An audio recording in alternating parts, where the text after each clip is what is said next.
My name is Margaret, and I am 70 years old. If you had told me even a year ago that my life would take a turn so unexpected, I would have laughed politely, shaken my head, and gone back to folding laundry or watering the plants. At this age, you think you know the script. You think your life has settled into its final chapters. And then something comes along, something so surprising, that you realize the story isn't finished at all. For me, that realization began on an ordinary Tuesday morning. I was in my kitchen, standing by the window where the sunlight always falls across the counter just right, when I noticed the paint peeling on the fence outside. It had been bothering me for months, but my hands aren't what they used to be, and my knees protest when I climb ladders. I sighed, thinking about all the little tasks that had piled up over the years since my husband, Robert, passed away. He had been gone for nearly 8 years now, and though the ache had dulled, it never fully left me. He was the fixer, the one who knew how to handle every loose screw, every broken hinge, every stubborn faucet. Without him, I often felt like my house was just slightly unraveling, one squeaky door at a time. That morning, I decided I would finally call someone to repaint the fence and repair a few things around the house. I scribbled a list on the back of an old envelope. Funny how I still save envelopes and write notes on them, a habit from the days when we paid bills by mailing checks. These small habits linger, even as the world rushes forward. Later that afternoon, my neighbor's grandson, Ethan, stopped by. He was in his early 40s, tall, with kind eyes and a smile that always reminded me of his grandmother, Helen, who had been my best friend for decades before she passed away. Ethan told me he'd be happy to help with the repairs. He worked as a contractor, and since he often visited his parents nearby, he said it would be no trouble at all. I hesitated at first. Pride runs deep when you've lived a long life, but I eventually agreed. When Ethan came over that weekend, I expected nothing more than the sound of hammering and paintbrushes. But what I got was conversation. As he worked, I brewed a pot of tea and carried 2 cups out to the porch. He joined me on a break, wiping sweat from his brow. "You know, Margaret," he said with a grin, "your house smells like my grandmother's. Coffee, books, and a little bit of lavender."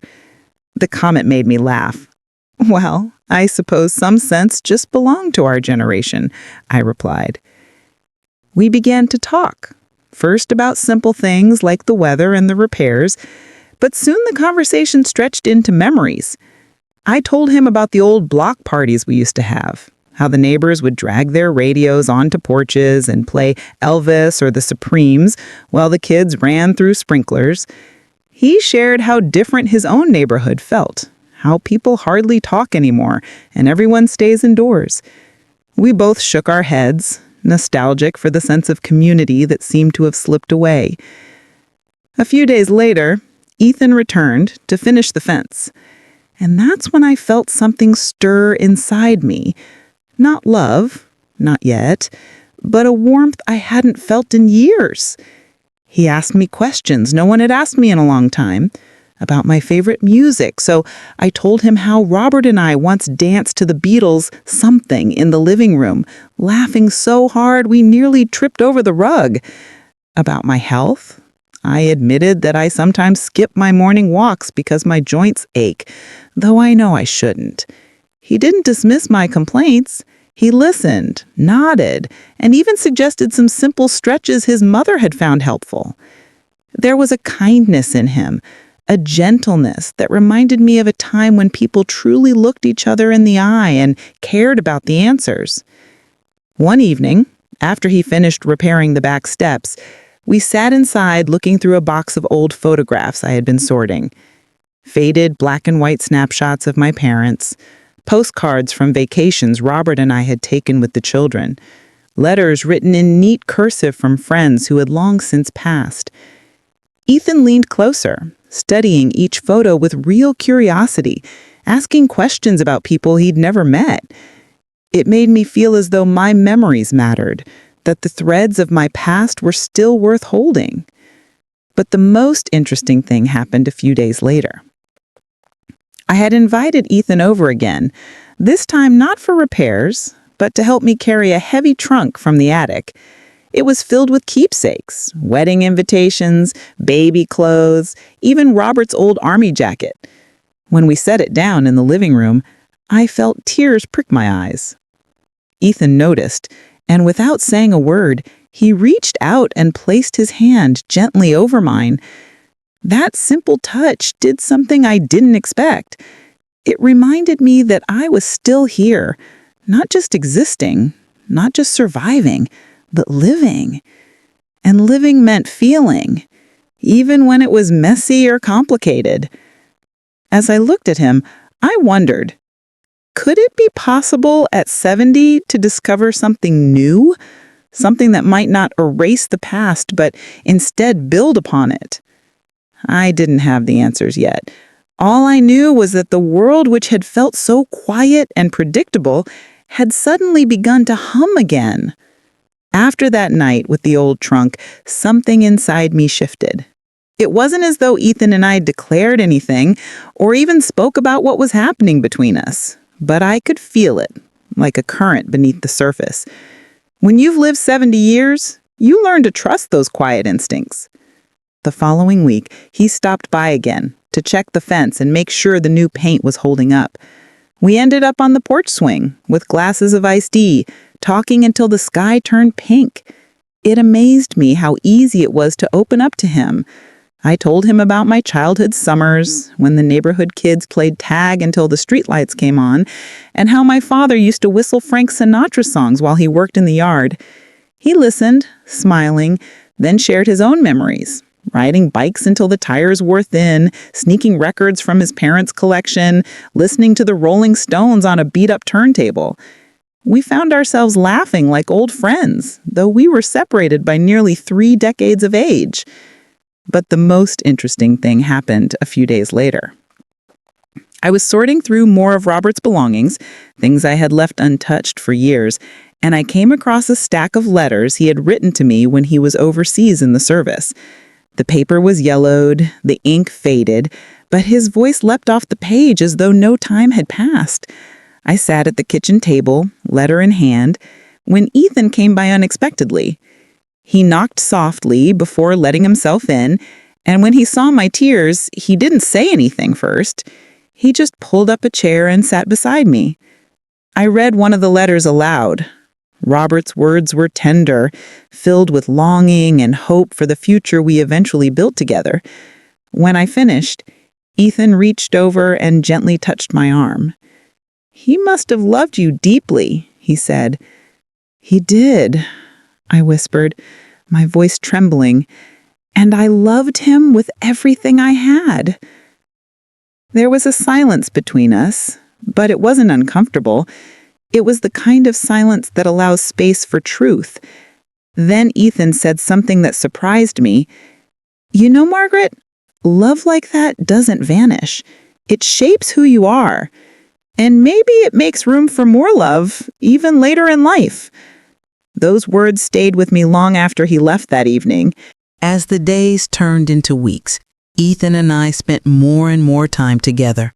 Sometimes he helped me with errands, carrying groceries, fixing a leaky faucet. Other times, we simply sat in the living room, listening to old records. One night, I put on a vinyl I hadn't touched in years, Simon and Garfunkel's Bridge Over Troubled Water. As the familiar melody filled the room, I closed my eyes and felt tears well up. Ethan didn't laugh or tease me.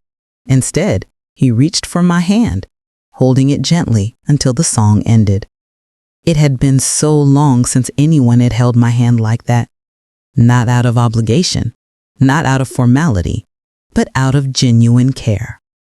One evening after dinner, we lingered in the living room again. The lights were dim, the only sound the ticking of the old wall clock that had belonged to my parents. Ethan sat close beside me on the couch, so close I could feel the warmth radiating from him. My heart, which had been quiet for years, beat fast like it hadn't since I was a girl. He turned toward me, his voice low. "Margaret, I need to say something.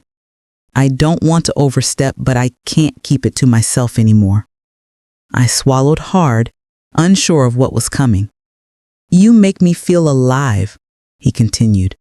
"Not just comfortable, not just at ease, but alive. I don't see your age when I look at you. I see you, and I can't ignore what that means." Before I could respond, he leaned closer, slowly, giving me time to pull away if I wanted to. But I didn't. For the first time in years, I didn't want to. When his lips touched mine, it wasn't fiery or rushed. It was tender, deliberate, filled with the weight of unspoken feelings. My chest tightened, my breath caught, and for those few moments, I felt younger than I had in decades.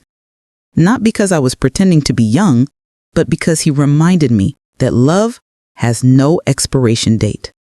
When we finally pulled back, I laughed softly, partly from nerves, partly from joy. "Ethan," I whispered, "what are we doing?" He smiled, brushing a strand of hair from my face. "We're living, Margaret. That's all. Just living." After that night, our bond deepened. We spent hours talking about our hopes, our regrets, and the small dreams we still carried. I told him how I sometimes feared becoming a burden to my children, how I missed the old rhythm of handwritten letters and real conversations. He admitted he worried about being alone, about working so hard that life passed him by. We spoke openly, honestly, in a way that made me feel 20 again, hopeful, vulnerable, alive. I realized something important during those talks. Love isn't about erasing the past. It's about honoring it, carrying it with you, and still daring to open your heart again. Now, when I walk through my home, it doesn't feel so heavy with silence. When I look at the peeling paint or the creaky steps, I don't feel overwhelmed. Instead, I feel grateful. Because those imperfections, those little reminders of time passing, brought Ethan into my life. At 70 years old, I never expected to find love again. But here it was, right in front of me. Not a replacement for what I lost, but a continuation, a new chapter I hadn't dared to imagine.